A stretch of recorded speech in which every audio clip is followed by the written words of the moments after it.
எல்லோருக்கும் வணக்கம். தெய்வப் புலவர் திருவள்ளுவர் அருளிய திருக்குறள் அறத்துப்பால் பாயிரவியல் அதிகாரம் 1 கடவுள் வாழ்த்து குறள் 2 கற்றதனால் ஆய பயனென்கொல் வாலறிவன் நற்றாள் தொழார் எனின். இதனுடைய அர்த்தம் என்னவென்றால், தூய அறிவின் வடிவமானவர் இறைவன். எனவே நாம் கல்வி கற்றதன் பயன் அறிவு சொரூபமாக விளங்குகின்ற இறைவனின் பாதங்களை என்றும் பணிந்து வணங்குவதாகும். இவ்வாறு இறைவனை பணிந்து வணங்குவதனால் நமக்கு என்ன பயன்? அதற்காகவா நாம் இவ்வளவு படித்தோம் என்று பல கேள்விகள் உங்கள் மனதிலே தோன்றலாம். எனவே இறைவனை பணிவதனால் நமக்கு என்ன நன்மை ஏற்படும் என்பதனை சற்று சிந்தித்து பார்ப்போம். இறைவனை பணிவதனால் ஏற்படுகின்ற பலன் என்னவென்றால், இறைவனை நாம் மன தூய்மையோடு உடல் தூய்மையோடு வணங்கும் பொழுது நமது மனதிலே உள்ள நான் என்ற ஆணவம் தானாகவே நீங்கிவிடும். இதனால் நமது மனதிலே உள்ள பாரங்கள் குறைந்து லேசாகி ஒரு வகை கனிவு நமது மனதிலே தோன்றுகின்றது.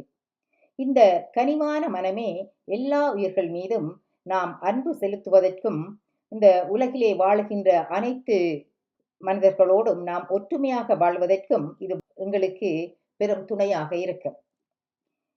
இனி இந்த கல்வி கற்பதன் பயன் என்னவென்று பார்த்தால், கல்வி நமக்கு அறிவை வளர்ப்பதற்காகவே நாம் கல்வியை கற்கின்றோம். நாங்கள் பெறுகின்ற பட்டங்கள் பதவிகள் என்பன எல்லாம் நாம் கற்ற கல்வியின் அளவை அளவிடுவதற்கே தவிர, அந்த பட்டங்கள் பதவியினால் நமக்கு ஆணவங்கள் மேலிட்டு மற்றவர்களை மதிக்காத தன்மை ஏற்படக்கூடாது. நாங்கள் கல்வி கற்பது நாங்கள் பண்போடு வாழ்வதற்கே என்பதை நாம் யாரும் மறக்கவும் கூடாது, மறுக்கவும் கூடாது. எனவே நாம் கற்ற கல்வியினால் நமது மூளையிலே அறிவு வளரும். இந்த அறிவு வளர வளர நமக்கு நல்ல பண்புகள் நம் உடலோடு இரத்தத்தோடு சேர்ந்து, நல்ல பண்புகள் எது, நல்ல ஒழுக்கம் எது என்பதனை அறிந்து ஒழுக்கமாக வாழ நாம் தலைப்படுவோம். இந்த ஒழுக்கமான வாழ்க்கையானது நாம் மற்றவர்களோடு வேறுபாடு பார்க்காமல், இன மத மொழி வேறுபாடு இன்றி எல்லோரோடும் சமமாக அன்பு பாராட்டி ஒற்றுமையாக வாழும் வாழ்க்கையை எங்களுக்கு தருவது இந்த கல்வியே ஆகும். இந்த உயிர்கள் மீது காட்டுகின்ற அன்பு நமது உள்ளத்திலே அருளாக மாறி இறை பக்தியில் நம்மை கொண்டு வந்து சேர்க்கும். எனவே இறையருள் பெற்று நாம் இன்பமாக சந்தோஷமாக வாழ வழிவகுக்கும் கல்வியே உயர்ந்த கல்வியாகும்.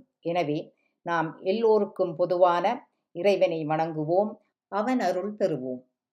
அவன் அருளாலே அவன் தாள் வணங்குவோம். நன்றி, வணக்கம்.